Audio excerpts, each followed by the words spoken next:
Welcome to this explainer. Today, we're unpacking a cultural and historical phenomenon that goes way, way beyond the boundaries of a simple sport. We are talking about the Superclásico, the legendary, fierce, and completely consuming rivalry between Argentina football giants Boca Juniors and River Plate. Now, if you follow football at all, you know the names, you know the colors, and you definitely know the passion.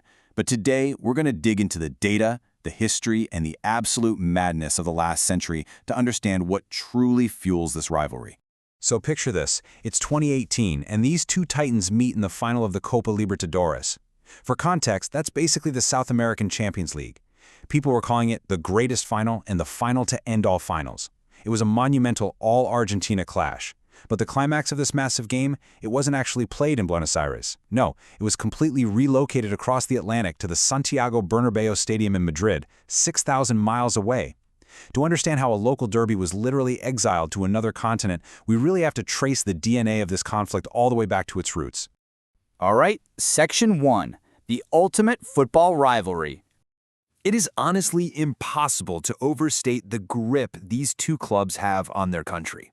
Across more than a century of playing each other, Boca Juniors holds a really slight edge. They've got 93 head-to-head wins against River Plate's 88, with 84 draws. And when you look at total silverware across all domestic and international competitions, Boca sits at 74 titles, while River is breathing right down their necks at 72. But you know what the most staggering statistic is? It's estimated that 80% of all Argentines support one of these two clubs. 80%! That means this isn't just a local derby. It's a national obsession that completely dominates the football landscape in Argentina. Moving on to Section 2, shared immigrant roots. So despite all the intense bad blood today, these two clubs actually started on the exact same streets. Let's flash back to the early 1900s. We're in the working-class immigrant neighborhood of La Boca, right at the mouth of the Matanza-Riachuelo River in Buenos Aires.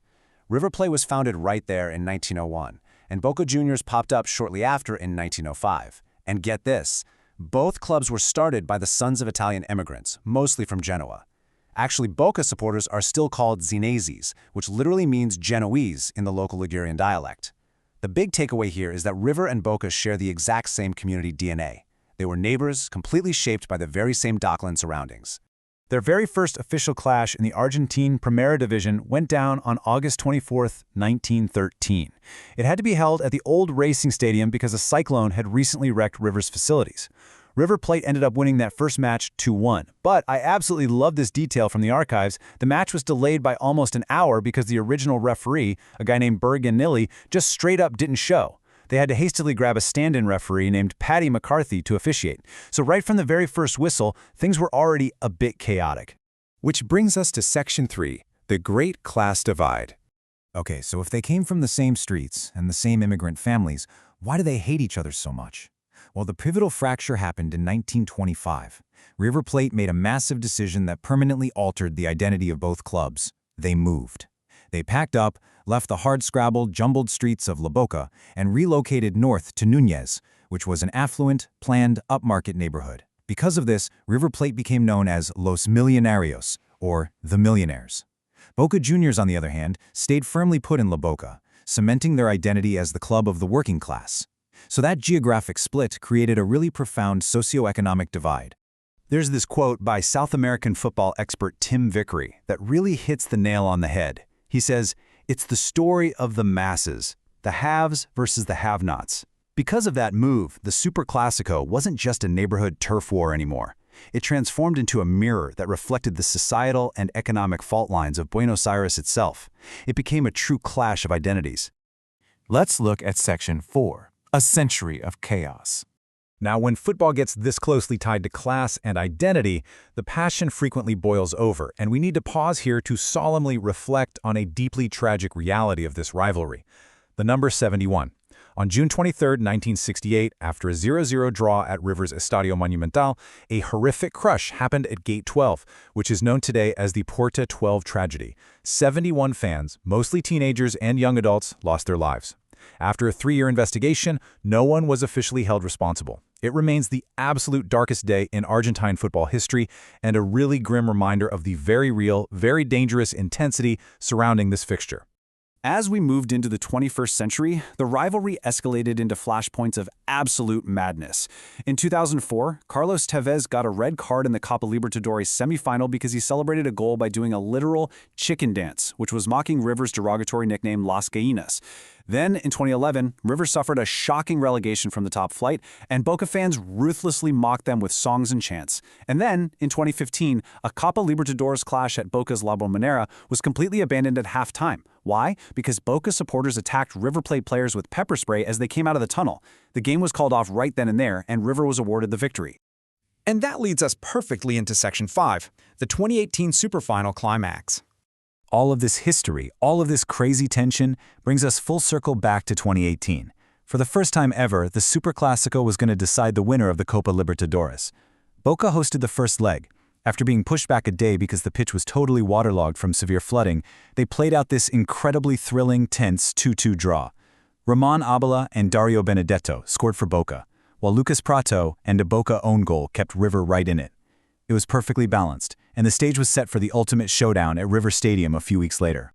But then, the unthinkable happened.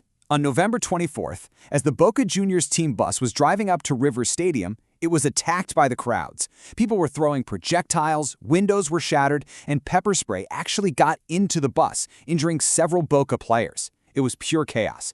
Kickoff was pushed to 6 p.m., then 6:20, then 7:15. They just kept pushing it back before finally postponing it to the next day. But on the 25th, Boca rightly argued that they couldn't play in those conditions, so it was suspended again. Ultimately, CONMEBOL decided the safety risks were just way too high in South America. On November 29th, they made the unprecedented call to move the biggest match in Argentine history all the way to Madrid. And so, on December 9th, 2018, playing in front of 72,000 people in Spain, the Superfinal finally concluded. Boca took the lead right before the half. River equalized in the second half, pushing the whole thing into extra time. But the drama wasn't over. Boca's Wilmar Barrios got set off, so they're down to 10 men. Then an injury leaves an exhausted Boca with just 9 men. River Plate capitalized on it. Juan Quintero scored an absolute stunner, and Pity Martinez ran the ball into an empty net in the final seconds to seal a historic 3-1 victory for River Plate. They had officially conquered their greatest rivals on the biggest, and definitely the strangest, stage imaginable. Which leads us with this final thought. We've seen how River Plate and Boca Juniors were born from the exact same immigrant roots, only to be totally divided by geography and class. We've seen a rivalry so intense it's led to tragedy, abandoned matches, and forced a continental final to literally flee to Europe. The biggest takeaway from this explainer is that the Superclásico is really a mirror of society itself. So, I leave you with this question. When a sport becomes this deeply woven into the social, economic, and cultural identity of millions of people, is it really still just a game? Thanks for joining me on this explainer, and keep questioning what's behind the games we play.